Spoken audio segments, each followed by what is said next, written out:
and play on 2nd and 10. That's his youth right there. Tagovailoa trying to make up for it. Fires to the end zone. Touchdown! Alabama wins! So today I'll be continuing with my college football game-by-game prediction and roster discussion videos. Today I'll be doing the BYU Cougars. So BYU's recruiting actually got worse after having the good year last year. So in 2024, they had the 47th ranked recruiting class, and then in 2025, they had the 55th ranked recruiting class. They didn't have any 5-star players, but they did get 2 4-star players. And BYU was a really good team last year, but I'm going to go ahead and tell you right now that I'm not high on them at all this year. Now, it's not that I hate BYU.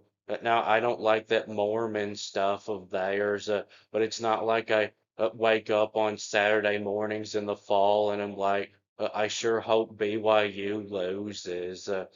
So starting on the offensive side of the ball, they actually weren't very good here last year. They averaged only 26.2 points per game.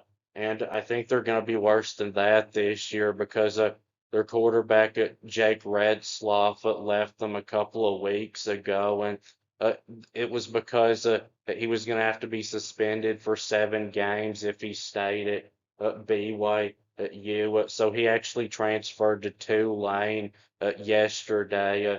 So now the quarterback will be McKay Hill, a transfer from Utah State. He didn't play at all last year, but in 2023 with Utah State, he played in 8 games and started 4 games. Of that season, he threw 158 passes and completed 94 of them for 59.5%, which is not that good. And he threw for 1,062 yards. And his touchdown interception ratio was bad. It was only 11 to 8. And his yards per throw average was not very good either at only 6.7. And he's not a very good runner. I think he's going to be a pretty big downgrade for them at quarterback. Because Redsloff was a good quarterback last season. So at wide receiver, Jace Roberts is a really good receiver. He's coming back. He had last year 52 catches for 854 and 4 touchdowns, averaging 16.4 yards per catch. But besides him, they don't look very good at wide receiver. And at running back, LJ Martin comes back, who's a really good running back. He played in 10 games last year. He missed 3 games because of an injury, but he had in that on 137 carries, 718 yards, and 7 touchdowns, averaging 5.2 a carry.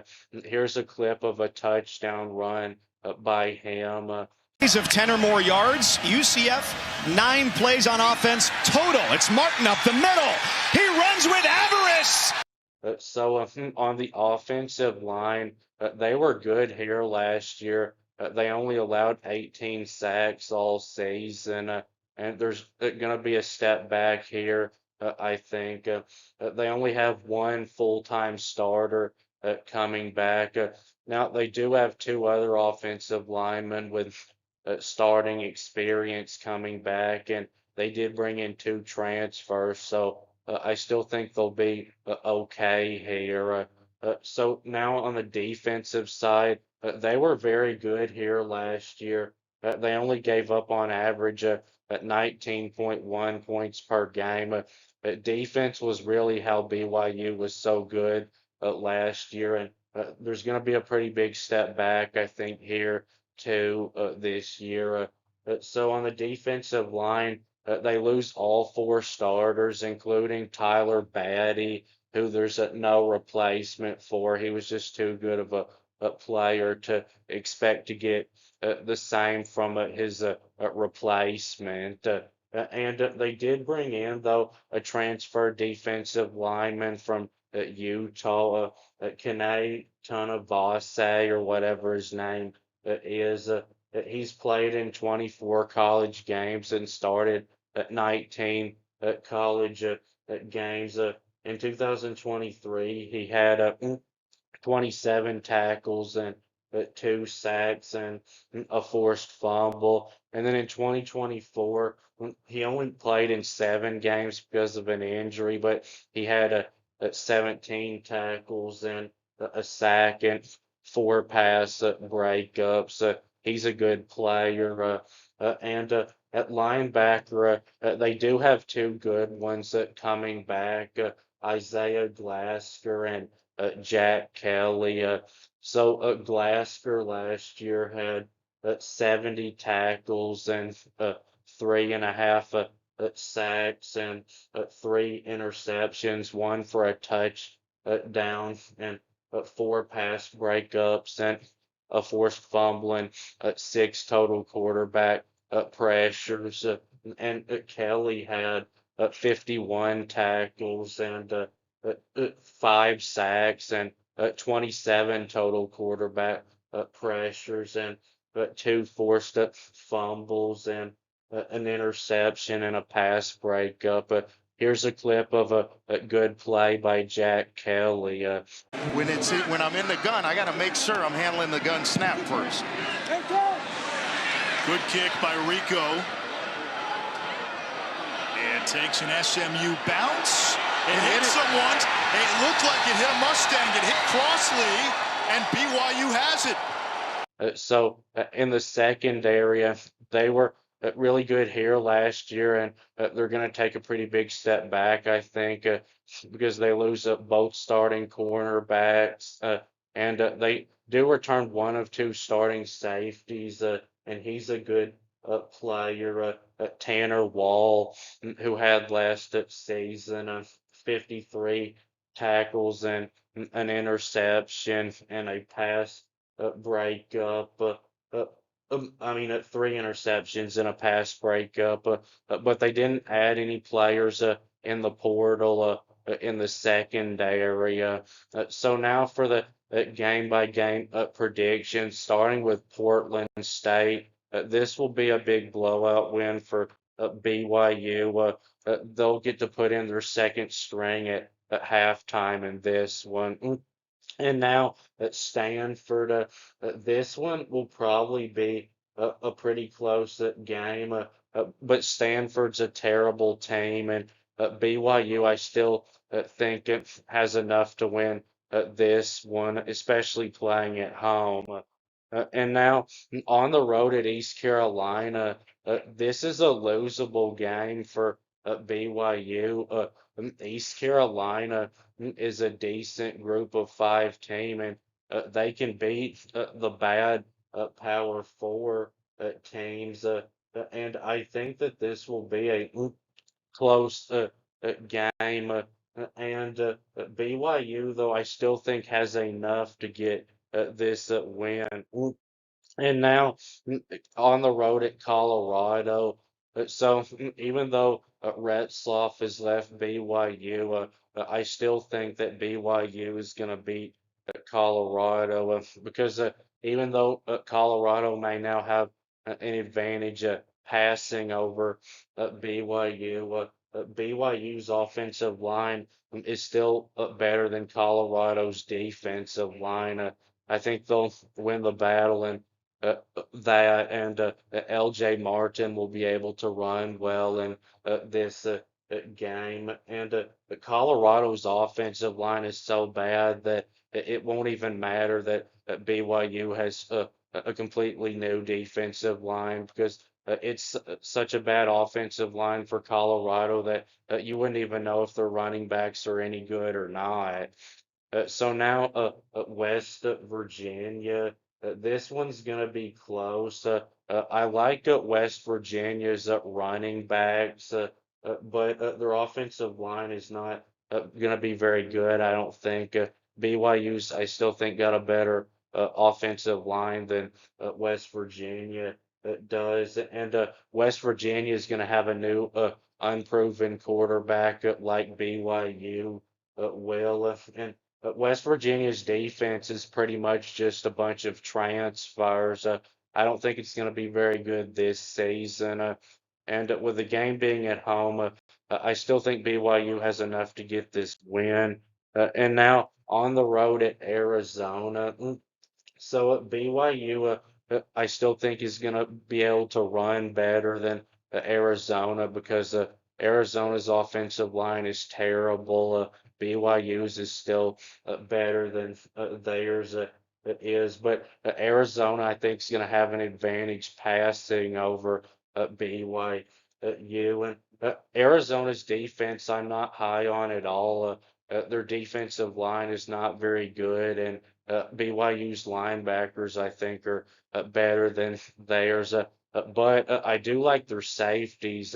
They've got three really good safeties coming back. And with the game being on the road, I think BYU takes their first loss of the season in this game. And now Utah. Like I said in my Utah prediction video, if Retzloff was still on the team, with this game being a home game for BYU, I probably would have picked them. But now Utah is going to have a quarterback advantage, I think, in this one. And the Utah offensive line, I think, is going to make a big difference in this game. I think they'll be able to run better than BYU will. And Utah's got a couple of linebackers that are just as good as BYU's two good linebackers. And Utah's secondary, I think, is going to be better than BYU's because they've got a lot more experience coming back. So I'm going to go with Utah to win it in a close one. So now on the road at Iowa State. Iowa State's going to have a very good offensive line, and they've got two good running backs coming back. I think they'll be able to run the football well in this game. Now, Iowa State's defensive line is not great, but they do have a couple of linebackers that are good, like BYU does. And Iowa State, like BYU, loses some really good players in the secondary, but Iowa State, I think, will be able to take advantage of that more than BYU will because their quarterback, Rocco Beck, is so much better than this new quarterback for BYU. I've got to go with Iowa State to get this win. So now on the road at Texas Tech. Texas Tech is going to have a big quarterback advantage and a wide receiver advantage in this game. And their offensive line is pretty similar to BYU's, I think. But Quentin Joyner, the running back they brought in from USC, I think could be as good as LJ Martin from BYU. And Texas Tech's defensive line is so much better than BYU's is. And Texas Tech's two starting linebackers are even better than BYU's are. And I think their secondary will be better too with the transfers they brought in than BYU's will be. It's just not a very good matchup for BYU, in my opinion. I've got to go with Texas Tech. I think they win this one by a couple of scores. So now at TCU, BYU will have a decent chance to win this one because they do get a home field advantage. And offensively, I think their lines are pretty similar, but BYU, I think, will be a better running team because they have LJ Martin, and TCU doesn't have a very good running back, at least not as of right now.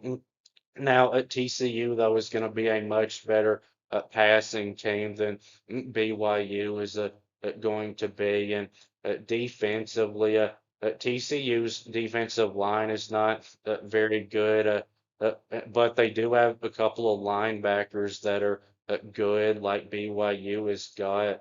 And I think their secondary is a little better than BYU's. Their safeties are really good. I think TCU is just the better team. I'm going with them to get the win in a pretty close one.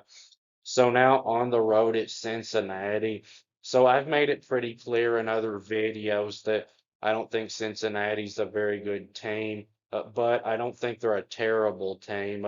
I think they have a chance to make it to a bowl game. Now, Cincinnati's defense, I don't think will be very good, but their quarterback actually is a good one. He had over 2,800 yards passing and over 400 yards rushing last season. Now, I do think LJ Martin will have a good day running in this game, but Cincinnati now has a good running back too. They brought in Tawi Walker, who is at his third school in 3 years. He spent last year at Wisconsin, and then before that he was at Oklahoma. But he's a good running back, one that'll have a chance to play in the NFL. And with the game being on the road, I think it's close, but I'm going to go with Cincinnati. And now at Central Florida, this one I think will be a pretty close one. But Central Florida is probably just going to be like a 4-win team again. I still think that BYU is a better team than they are. And with being at home, there's really no reason to pick against BYU. So I've got BYU finishing the year at 6-6 overall and at 3-6 in the conference. So that'll get them back to a bowl game, but it would be a very disappointing season. So that'll be it with this video. Please subscribe. Thanks for watching it. I'll be back soon.